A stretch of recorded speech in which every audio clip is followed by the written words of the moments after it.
ഞാനിപ്പോൾ നിങ്ങളോട് ചോദിക്കാം, നിങ്ങളുടെ ലൈഫിലെ ഏറ്റവും വലിയ ഹാപ്പിനെസ് ഒരു വൺ വേർഡിൽ പറയാൻ പറയാം, വൺ സെൻറ്റൻസ് പറയാൻ പറയാം, എന്തായിരിക്കും പറയാം? എനിക്ക് ഫാമിലി.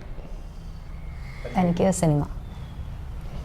എന്തുകൊണ്ടാണെന്ന് ചോദിച്ചാൽ, അല്ല, ഫാമിലി എന്ന് ഞാൻ പറയാൻ കാരണം എന്താ വെച്ചാൽ നമുക്ക് നല്ല കുടുംബം, എൻ്റെ ഒരു പെർസ്പെക്റ്റീവിൽ ഞാൻ പറയുന്നതാണ്. ഇപ്പോൾ സിനിമ ആൻഡ് ഫാമിലി, ഇപ്പോൾ എൻ്റെ ഒരു professionally and personally cinema and ഫാമിലിയാണ് നമ്മുടെ ഏറ്റവും സന്തോഷം. പക്ഷേ ഇത് ചെയ്യണമെങ്കിൽ നമുക്കൊരു നല്ല സപ്പോർട്ടീവായിട്ടുള്ള നല്ലൊരു എന്താ പറയുക, ഒരു ഫാമിലി നമുക്ക് വേണം. കാരണം എന്താ വെച്ചാൽ നമുക്ക് തിരിച്ച് പോകുമ്പോൾ അയ്യോ ഞാൻ വീട്ടിലേക്കാണോ പോകണേ ഈശ്വര എന്ന് പറയുന്നൊരു ചിന്ത വന്നു കഴിഞ്ഞാൽ നമുക്ക് വലിയ പാടാണ്. നമുക്കൊരു ഡൗൺഫോൾ ഫാമിലി സൈഡിൽ നിന്ന് വന്നു കഴിഞ്ഞാൽ പിന്നെ നമുക്ക് കുറച്ച് ബുദ്ധിമുട്ടുകളുണ്ടാവും. അപ്പോൾ അതില്ലാതെ നമുക്ക് ഹാപ്പി ആയിട്ട് വീട്ടിൽ പോകാൻ പറ്റുന്നതും പല കാര്യങ്ങളും ഡിസ്കസ് ചെയ്യാൻ പറ്റുന്നതെല്ലാം ബിക്കോസ് ഒരു സപ്പോർട്ടീവായിട്ടുള്ള നല്ലൊരു ഫാമിലി എന്താ പറയുക ടച്ച് വുഡ് ഉള്ളതുകൊണ്ടാണ്. എവിടെ വുഡ് എവിടെ കാണാനില്ലോ, അതെ എവിടെയെങ്കിൽ ഇവിടെ വുഡ് ഉള്ളതുകൊണ്ടാണ്. അപ്പോൾ എനിക്ക് തോന്നുന്നു ഒരു ഫാമിലി എന്താ പറയുക മൊമെൻറ്റ്സ് നല്ല രീതിയിൽ ഉണ്ടാവുക എന്ന് പറയുന്ന ഒരു ബ്ലെസ്ഡ് മൊമെൻ്റ് ആണ്. ബൈ ഗോഡ്സ് ഗ്രേസ് അത് കിട്ടിയിട്ടുണ്ട്. തീർച്ചയായും അതൊരു നല്ല സപ്പോർട്ട് തന്നെയാണ്. നമുക്ക് കേൾക്കാനായിട്ട് നമ്മൾ സപ്പോർട്ട് ചെയ്യാൻ ഒരാളുണ്ടെന്ന് പറയുന്ന ഒരു ഭാഗ്യം തന്നെയാണല്ലോ. ഗായത്രി സിനിമയല്ലേ പറയും, എന്തുകൊണ്ടാണ് സിനിമ? ബിക്കോസ് സിനിമ ഞാൻ എൻ്റെ ചൈൽഡ്ഹുഡ് മുതലേ ഞാൻ സ്വപ്നം കണ്ട് വന്നൊരു സാധനം സിനിമയാണ്. എനിക്ക് സാധാരണ ഇപ്പോൾ ഒരു 10ാം ക്ലാസ്സൊക്കെ ആകുമ്പോൾ നമുക്ക് ഒരു 11th 12th ഇന്നത് പഠിച്ച് ഇന്ന കരിയറിലേക്ക് ഫോക്കസ് ചെയ്ത് ഇന്ന രീതിയിൽ പോകണം എന്നായിരുന്നു. പക്ഷെ എനിക്കെന്തോ എൻ്റെ ഈ പറയുന്ന പോലെ എനിക്കും ഫാമിലി ഭയങ്കര സപ്പോർട്ടാണ്. അച്ഛനും അമ്മയ്ക്കും അവർ രണ്ടുപേരും ഒരുപോലെ തന്നെ സിനിമ ഭയങ്കര പാഷനേറ്റ് ആയിട്ടുള്ള ആൾക്കാരാണ്.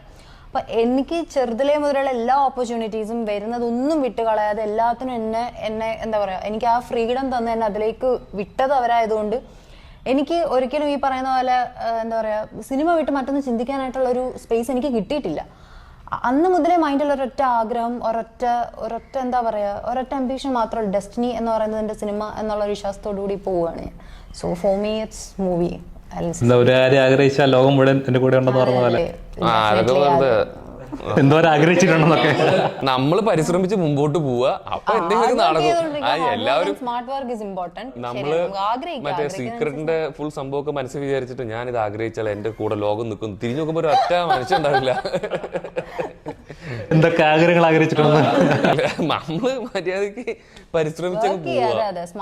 പിന്നെ ഈ പറഞ്ഞ കർമ്മ എന്ന് പറഞ്ഞ സംഭവം ഉണ്ടല്ലോ, ആ സംഭവം ഈ സിനിമയിൽ സിക്കാഡ എന്ന് പറയുന്ന സിനിമയിൽ അതിനൊരു ഇമ്പോർട്ടൻസ് ഉണ്ട്, അതിൻ്റെ ഒരു തത്വത്തിനൊരു ഇമ്പോർട്ടൻസ് ഉണ്ട്.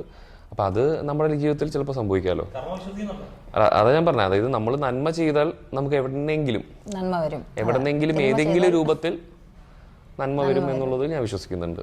ശരിക്കും കേരളം ഇപ്പോൾ എന്താ പറയുക ഒരുപാട് സങ്കടത്തിലാണ്. ഒരുപാട്. അപ്പോൾ ഈ എന്താ പറയുക ഒരു നിമിഷം മതി ജീവിതം, ഒരു രാത്രി കൊണ്ട് തന്നെ എത്ര പേരുടെ ജീവിതങ്ങളാണ് മാറിപ്പോയത്.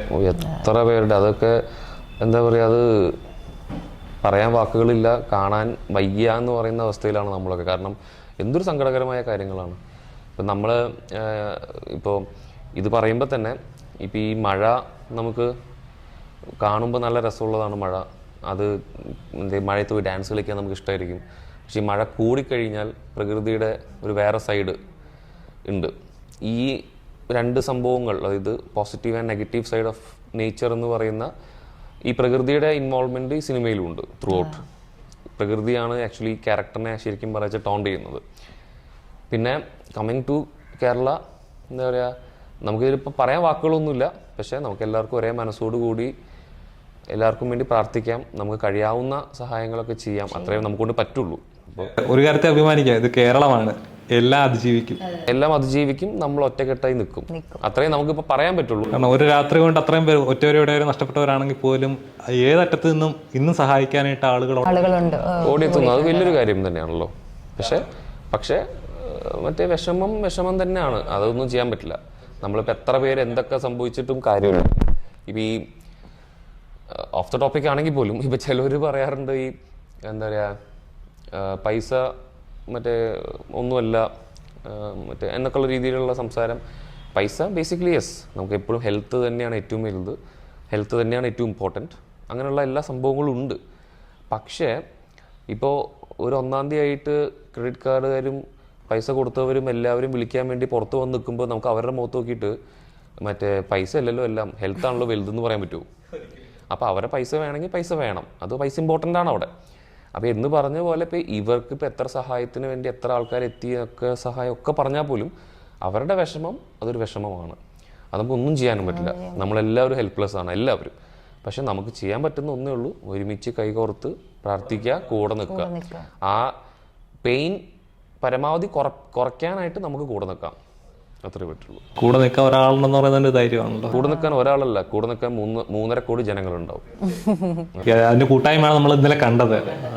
അപ്പം ഇന്നും അത് പലർക്കും അതിശയമാണ്. വാർത്തകളിൽ പോലും അതൊരു അതിശയമായിട്ട് 36 മണിക്കൂർ കൊണ്ട് പാലം അയ്യോ, പാലം മാത്രമോ? അവർ മറ്റേ ഇപ്പോൾ നമ്മുടെ ആർമിക്കാർ വന്ന ഹെലിപാഡ് ഒന്നും അല്ലാത്തൊരു സ്ഥലത്ത് ഒരു ഇറക്കുന്നതും അവിടെ ഒരുപാട് പേര് ഇറങ്ങി ചെയ്യുന്ന പ്രവർത്തനങ്ങളും, proud to be a Malayali മാത്രമല്ല, അവരാണ് യഥാർത്ഥ ഹീറോസ്. ടോട്ടൽ ഹീറോസ്, ഒരു രക്ഷയില്ല.